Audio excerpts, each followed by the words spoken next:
বদলির আদেশ প্রকাশ্যে ছিঁড়ে ফেলার অপরাধে জাতীয় রাজস্ব বোর্ড এনবিআর এর কর বিভাগের ৮ কর্মকর্তাকে সাময়িক বরখাস্ত করা হয়েছে।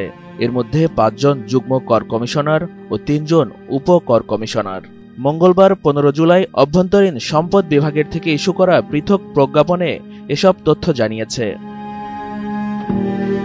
গত ২৪ জুন আগারগাঁওয়ে এনবিআর ভবনে দুটি বদলি আদেশকে প্রতিহিংসা ও নিপীড়নমূলক দাবি করে তা ছিঁড়ে ফেলে প্রতিবাদ জানান এনবিআর এর কর্মকর্তা কর্মচারীরা।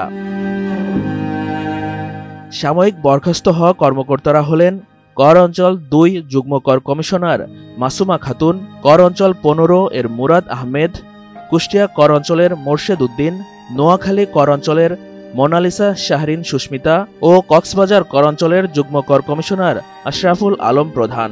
এছাড়া উপকর কমিশনার শিহাবুল ইসলাম, রংপুরের নুসরাত জাহান শমী ও কুমিল্লার উপকর কমিশনার ইমাম তহিদ হাসান শাকিল।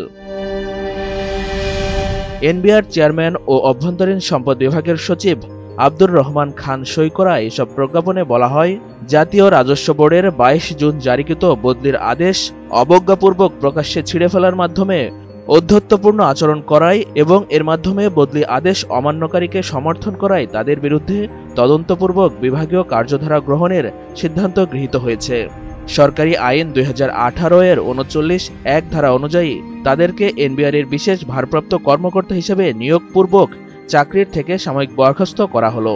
তারা সাময়িক বরখাস্তকালীন বিধি মোতাবেক খোরপোশ ভাতা প্রাপ্য হবেন।